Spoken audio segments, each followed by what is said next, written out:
आता है, जहाँ पर हम एक आइलैंड को देखते हैं जो कि कॉन्ग का घर था असल में। और यहाँ पर हम देखते हैं कि कॉन्ग का साइज अब पहले से काफी बड़ा हो गया है। इसके बाद कॉन्ग सोकर उठता है और पानी में काफी इंजॉय करता है। वहीं पर हम एक छोटी बच्ची को देखते हैं जो कॉन्ग को काफी अच्छी लगती थी। वो दोनों काफी अच्छे फ्रेंड्स भी थे और कॉन्ग उस बच्चे की कोई बात नहीं टालता था, उसकी सारी बातें मानता था। लेकिन ये बच्ची ना तो बोल सकती है और ना ही कुछ सुन सकती है। और यहाँ पर हम कॉन्ग को बहुत ज्यादा अग्रेसिव पाते हैं। कॉन्ग बहुत ज्यादा गुस्से में होता है और वो एक ट्री को छेड़कर आसमान की तरफ फेंकता है, जिससे एनर्जी वॉल टूट जाती है। और यहाँ पर हम ये जान पाते हैं कि असल में कॉन्ग को इस टाउन के नीचे रखा गया था ताकि गॉडजिला फिर से वहाँ पर ना आ जाए, क्योंकि ये दोनों टाइटन्स एक दूसरे को फील कर सकते हैं, तो कहीं ये दोबारा से न लड़ पड़े। अब क्योंकि कॉन्ग पहले से काफी बड़ा हो गया था साइज में, इसीलिए डिसाइड किया जाता है कि उसे यहाँ से कहीं और शिफ्ट कर दिया जाएगा। इसके बाद हमें एक लड़का दिखाया जाता है जो कि एक कंपनी के लिए काम करता था और वो बेसिकली एक हैकर भी था। और जिस कंपनी में वो काम करता था वो काफी मॉडर्न चीजें बनाया करती थी, लाइक मशीन्स, रोबोट्स एक्सेट्रा। लेकिन उस हैकर को अपनी कंपनी पर थोड़ा बहुत डाउट होता है कि कंपनी कोई ऐसी चीज बना रही है जो नहीं बनानी चाहिए। इसीलिए वो कंपनी का सारा डाटा हैक कर लेता है, जिससे उसे पता चलता है कि ये कंपनी किसी काफी बड़े ऑब्जेक्ट को हांगकांग शिफ्ट कर रही है।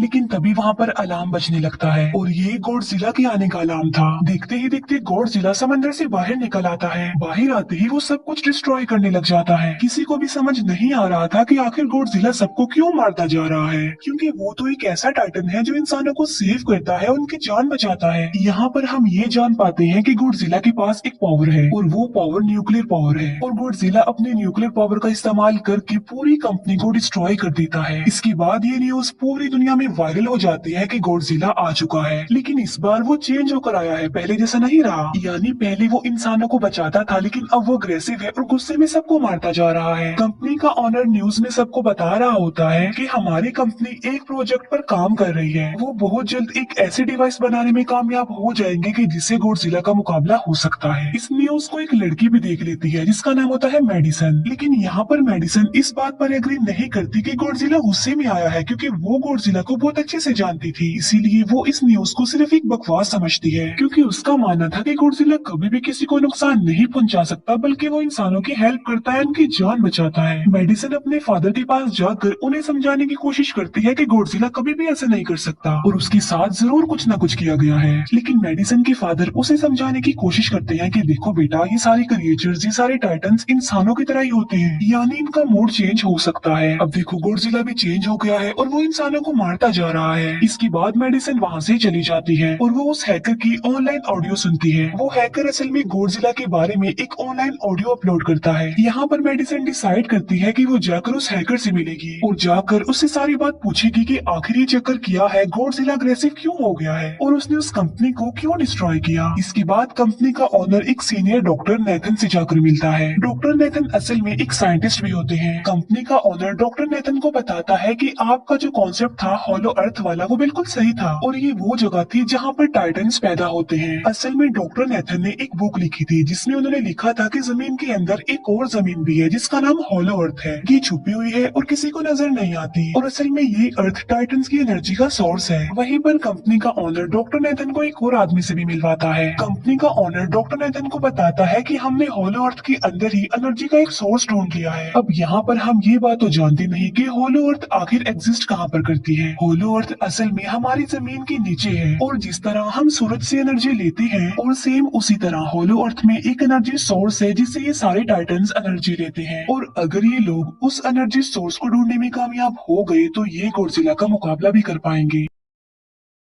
डॉक्टर नेथन उनसे पूछता है कि आखिर हम उस हॉलो अर्थ तक जाएंगे कैसे, क्योंकि अब से कुछ साल पहले मेरे भाई ने भी वहां पर जाने की कोशिश की थी, लेकिन वो नहीं जा पाया और मर गया। यहाँ पर हम ये बात पे जान पाते हैं कि हॉलो अर्थ में ग्रेविटी नहीं होती, इसीलिए वहाँ पर हर चीज हवा में उड़ने लगती है। जिस पर कंपनी का ओनर डॉक्टर नेथन को कहता है कि आपको इस बारे में फिक्र करने की कोई जरूरत नहीं है, क्योंकि हमारी कंपनी ने एक एंटी ग्रेविटी कार बनाई है जिसकी मदद से हम वहाँ यानी हॉलो अर्थ पर जाएंगे। कंपनी का ओनर ये भी बताता है कि हर टाइटन टाइटन्स में एक एबिलिटी होती है जिसकी मदद से हर टाइटन अपने घर को ढूंढ सकता है, इसीलिए हमें एक कॉन्ग की हेल्प लेनी चाहिए। इसके बाद डॉक्टर नेथन अपनी एक फ्रेंड जो कि डॉक्टर भी थी उससे मिलते हैं और ये फीमेल डॉक्टर कॉन्ग की देखभाल भी करती थी। डॉक्टर नेथन उस फीमेल डॉक्टर को समझाने की कोशिश करते हैं कि हमें कॉन्ग को उसके घर पर भेजना चाहिए और उसका घर हॉलो अर्थ है क्योंकि हम उसे ज्यादा टाइम के लिए यहाँ पर नहीं रख सकते और अगर वो यहाँ से बाहर निकला भी तो गॉडजिला उस पर अटैक कर देगा, इसीलिए कॉन्ग सिर्फ हॉलो अर्थ में ही सेफ रह सकता है। अब थोड़ी बहस के बाद फाइनली वो फीमेल डॉक्टर भी इस बात के लिए एग्री हो जाती है क्योंकि इसके अलावा उनके पास और कोई ऑप्शन जो नहीं था। फिर ये लोग अपनी पूरी आर्मी के साथ कॉन्ग को हॉलो अर्थ की तरफ ले जाने लगते हैं। कॉन्ग को ये लोग चेन से बांध कर ले जा रहे थे। कॉन्ग की फ्रेंड यानी वो छोटी बच्ची कॉन्ग से इशारों में बातें करती है। बच्ची बताती है कि कॉन्ग को गुस्सा आ रहा है क्योंकि उसे जंजीरों से बांधा हुआ है। आर्मी का लीडर उस फीमेल डॉक्टर को कहता है कि हम गॉडजिला के रास्ते से नहीं गुजरेंगे और हम किसी दूसरे रास्ते से ही जाएंगे ताकि गॉडजिला को पता न चल पाए, जिस पर वो फीमेल डॉक्टर कहती है कि जी हाँ बिल्कुल हमें ऐसा ही करना चाहिए क्योंकि गॉडजिला और कॉन्ग की काफी पुरानी दुश्मनी है क्योंकि वो दोनों ही खुद को मॉन्स्टर्स का किंग समझते हैं और अगर वो दोनों एक दूसरे के सामने आ जाते हैं तो तबाही मचा देंगे। फिर हम मेडिसन को देखते हैं जो कि अपनी फ्रेंड को लेकर उस हैकर से मिलने जाती है। यहाँ पर वो हैकर उन लोगों को बताता है कि असल में कंपनी एक काफी बड़ी चीज बना रही है और उस चीज को बनाकर हांगकांग शिफ्ट कर दिया जाएगा, लेकिन गॉडजिला को ये बात पसंद नहीं आई, इसीलिए उसने उस कंपनी पर अटैक करके उसे डिस्ट्रॉय कर दिया। फिर हम देखते हैं कि कॉन्ग वाली शिप में अलार्म बजने लगा है। वो बच्ची फीमेल डॉक्टर को बता रही होती है कि गॉडजिला आ रहा है। डॉक्टर नेथन कहता है कि अब क्योंकि गॉडजिला बाहर आ रहा है तो हमें कॉन्ग को भी आजाद कर देना चाहिए, यानी उसकी चेन्स खोल देनी चाहिए ताकि वो गॉडजिला का मुकाबला करके हम सबको बचा ले। और अब फाइनली गॉडजिला बाहर आ जाता है जो एक शिप को डिस्ट्रॉय करते हुए आगे बढ़ रहा था उन लोगों की तरफ। जब कॉन्ग को पता चलता है कि गॉडजिला आ रहा है तो वो जोर से चिल्लाने लगता है, लेकिन उसे तो चेन से बांधा गया था। फिर ये लोग गॉडजिला पर रॉकेट और मिसाइल से अटैक करते हैं जिसका गॉडजिला पर जरा भी असर नहीं होता। जो उन लोगों के प्लेन्स होते हैं गॉडजिला उन्हें भी डिस्ट्रॉय कर देता है और अब गॉडजिला कॉन्ग वाली शिप की तरफ बढ़ रहा था। गॉडजिला उन लोगों की सारी शिप्स को डिस्ट्रॉय कर देता है और यहाँ पर गॉडजिला उनके शिप को पलट देता है जिससे कॉन्ग और बाकी लोग समंदर में डूबने लगते हैं। फिर वो लोग कॉन्ग की चेन्स को खोल देते हैं ताकि कॉन्ग गॉडजिला का मुकाबला करके उन सबको बचाए। फिर गॉडजिला और कॉन्ग की ग्रेट वॉर होती है जिससे कॉन्ग गॉडजिला को समंदर में काफी नीचे फेंक देता है। फिर वो पलटी हुई शिप को सीधा करता है ताकि सब लोगों की जान बच सके, लेकिन गॉडजिला एक बार फिर से उठता है और वो उस शिप की तरफ जा रहा था जिसमें वो बच्ची थी और यहाँ पर कॉन्ग एक शिप से दूसरी शिप पर जंप करके फाइनली उस शिप तक पहुँच जाता है जहाँ पर गॉडजिला आ रहा था। यहाँ पर कॉन्ग गॉडजिला को एक जोरदार पंच मारता है। फाइट बैक करते हुए गॉडजिला भी कॉन्ग को मारता है जिससे कॉन्ग नीचे गिर जाता है। कॉन्ग एक बार उठकर फिर से गॉडजिला को मारता है और गॉडजिला जाकर समंदर में गिरता है। इस बात से गॉडजिला को काफी गुस्सा आ जाता है और यहाँ पर वो अपनी पावर यानी न्यूक्लियर पावर का इस्तेमाल करता है। ये देखकर कॉन्ग जल्दी से अपनी जान बचाने के लिए पानी में कूद जाता है। गॉडजिला की जो न्यूक्लियर पावर की लाइट होती है वो हर जगह फैल जाती है। सब लोग उसे देखकर काफी हैरान रह जाते हैं और यहाँ पर हमें अंदाजा हो जाता है कि गॉडजिला कितना ज्यादा पावरफुल है। फिर समंदर के अंदर ही उन दोनों के बीच फाइट होने लगती है। गॉडजिला तो पानी में सांस ले सकता था, लेकिन कॉन्ग जो कि इंसानों की तरह था वो पानी में सांस नहीं ले सकता था, इसीलिए कॉन्ग हारता हुआ नजर आ रहा था।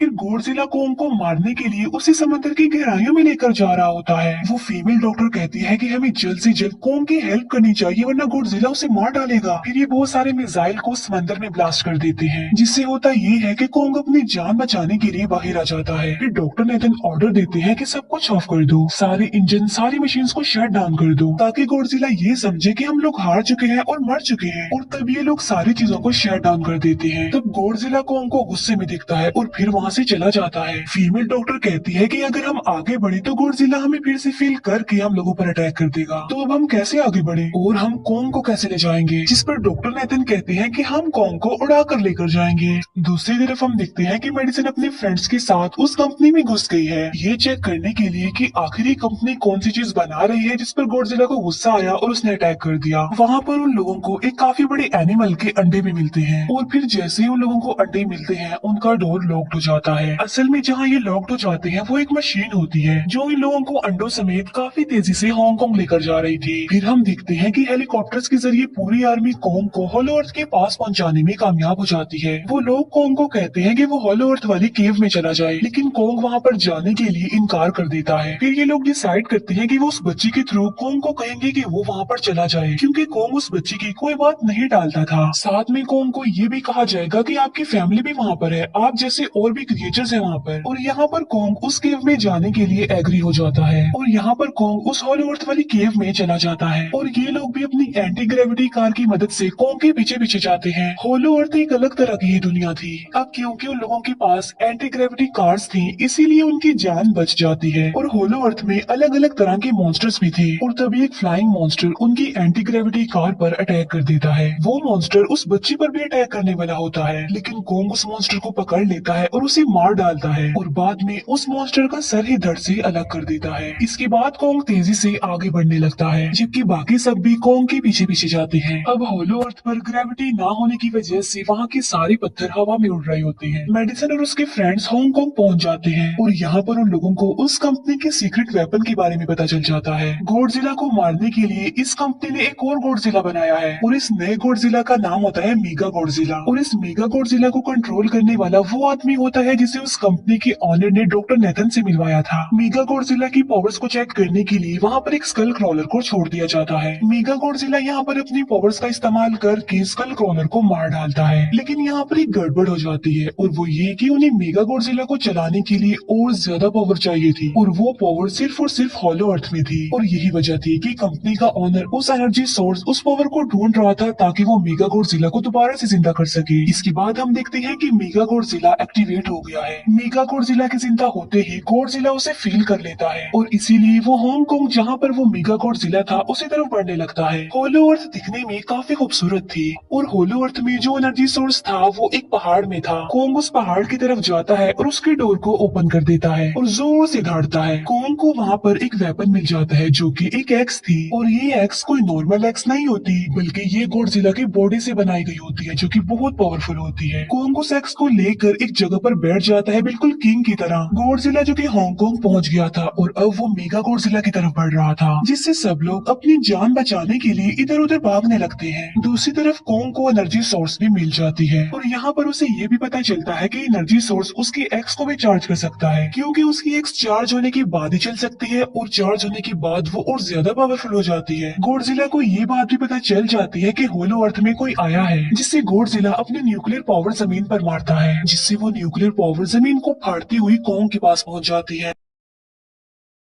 कंपनी की एक फीमेल ओनर उन लोगों के साथ ट्रिक करती है। वो इस एनर्जी का थोड़ा सा सैंपल अपनी कंपनी के पास भेज देती है ताकि वो लोग मेगा गॉडजिला को एक्टिवेट कर दें। हालांकि फीमेल डॉक्टर उसे ऐसा करने से मना करती है लेकिन वो उसकी एक नहीं सुनती और जब उस लड़की को रियलाइज होता है कि यहाँ पर गॉडजिला भी आने वाला है तो वो वहाँ से भागने लगती है लेकिन तभी कोंग उसकी कार को पकड़कर उसे डिस्ट्रॉय कर देता है। कोंग अपना एक्स लेकर गॉडजिला से लड़ने के लिए तैयार हो जाता है क्योंकि इस न्यूक्लियर पावर के जरिए गॉडजिला ने कोंग को लड़ने का इशारा दिया था। फिर कोंग वहाँ से भागते हुए हांगकांग हो जाता है। कोंग गॉडजिला पर अटैक करता है लेकिन बाय मिस्टेक उसकी वो एक्स एक बिल्डिंग में फंस जाती है और मौके का फायदा उठाकर गॉडजिला कोंग को नीचे गिरा देता है और यहाँ पर इन दोनों के बीच जबरदस्त फाइट होती है। गॉडजिला कई बार अपने न्यूक्लियर पावर का इस्तेमाल करके कोंग को मारने की कोशिश करता है लेकिन कोंग बहादुरी से मुकाबला करते हुए हर बार बच जाता है। फिर कोंग अपनी एक्स से गॉडजिला पर अटैक करके उसे इंजर्ड कर देता है जिससे गॉडजिला को गुस्सा आ जाता है और वो अपनी न्यूक्लियर पावर का इस्तेमाल करके कोंग को दूर फेंकता है लेकिन कोंग अपनी एक्स की मदद से उस पावर को अपनी तरफ आने से रोक देता है। इन दोनों के बीच काफी देर तक फाइट चलती रहती है। अब क्योंकि गॉडजिला काफी ज्यादा पावरफुल था इसीलिए कोंग हारता हुआ नजर आ रहा था। गॉडजिला कोंग को इंजर्ड करके वहीं पर फेंक देता है और उसकी चेस्ट पर पैर रख के जोर से दौड़ने लगता है। उसे देखकर कोंग भी जोर से दौड़ने लगता है और तभी गॉडजिला कोंग को छोड़कर वहाँ से जाने लगता है। हम देखते हैं कि कंपनी के ऑनर को वो एनर्जी सोर्स मिल चुका था जिसके जरिए वो मेगा गॉडजिला को जगा दे। यहाँ पर हमें पता चलता है कि मेगा गॉडजिला से काफी पावरफुल है और उससे साइज में काफी बड़ा भी है लेकिन यहाँ पर मेगा गॉडजिला सब कुछ अपने कंट्रोल में कर लेता है। इसीलिए मेगा गॉडजिला सबसे पहले कंपनी के ऑनर को मारता है और बाद में उसके असिस्टेंट को भी मार डालता है। फिर मेगा गॉडजिला दीवार को फाड़ते हुए बाहर आ जाता है। गॉडजिला जब मेगा गॉडजिला को देखता है तो वो उसे लड़ने के लिए आगे बढ़ता है और उन दोनों के बीच काफी फाइट होती है। अब क्योंकि मेगा गॉडजिला काफी पावरफुल था इसीलिए गॉडजिला हारता हुआ नजर आ रहा था। मेगा गॉडजिला को बहुत ज्यादा मारता है और उसे नीचे गिरा देता है। मेडिसन और वो हैकर मेगा गॉडजिला की पावर्स को ऑफ करने की कोशिश करते हैं, लेकिन वहाँ पर सारी मशीन्स में कोड्स लगे हुए थे। दूसरी तरफ हमें कॉन्ग दिखाया जाता है जो कि लड़ने की वजह से काफी इंजर्ड हो गया था और उसकी हालत काफी खराब थी और वो ऑलमोस्ट मरने ही वाला था। वो बच्चे कॉन्ग की हार्ट बीट सुनते हैं तो सबको बताते हैं कि कॉन्ग की हार्ट बीट आहिस्ता आहिस्ता कम होती जा रही है, जिस पर डॉक्टर नेथन कहते हैं कि हमें कॉन्ग को बचाने के लिए उसे एक काफी बड़ा इलेक्ट्रिक शॉक देना होगा। और ये लोग कॉन्ग को शॉक उसी एंटी ग्रेविटी कार से देते हैं, जिससे कॉन्ग को काफी बड़ा झटका लगता है और वो दोबारा से उठकर खड़ा हो जाता है। वो बच्चे इशारों में कॉन्ग को कहते हैं कि देखो गॉडजिला हमारा दुश्मन नहीं है, वो हमारा फ्रेंड है, इसीलिए जाओ और उसकी हेल्प करो। तब कॉन्ग गॉडजिला को बचाने के लिए चला जाता है। मेगा गॉडजिला अपने न्यूक्लियर पावर का इस्तेमाल करके गॉडजिला को बस मारने ही वाला होता है कि तभी वहाँ पर कॉन्ग आ जाता है और कॉन्ग यहाँ पर गॉडजिला को बचा लेता है।